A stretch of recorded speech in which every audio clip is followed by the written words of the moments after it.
नमस्कार. आज आपण बनवणार आहोत अगदी सोप्या पद्धतीने खमंग आणि चविष्ट शेंगदाण्याचे लाडू, जे योग्य पद्धतीने बनवले तर 3 महिनेही टिकू शकतात.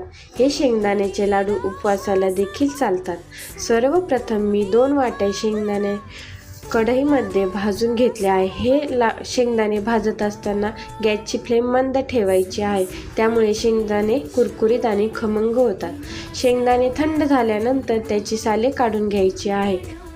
शेंगदाण्याचा जाडसर कूट करून घेतलेला आहे. यानंतर 2 वाट्या गूळ मिक्स करून मिक्सरमधून फक्त 1 वाफ करून हे काढलेलं आहे.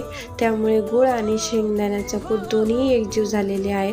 आता आपण याचे आपल्या आवडीनुसार लाडू वळून घेऊया. ह्यामध्ये कोणत्याही तेलाचा किंवा तुपाचा वापर केलेला नाही, त्यामुळे हे लाडू 3 महिने व्यवस्थित टिकू शकतात. जर आपण तुपाचा वापर केला तर काही दिवसानंतर त्याचा वास येतो, त्यामुळे तेल व तूप न वापरता जर लाडू केले तर ते 3 महिने सहज टिकू शकतात.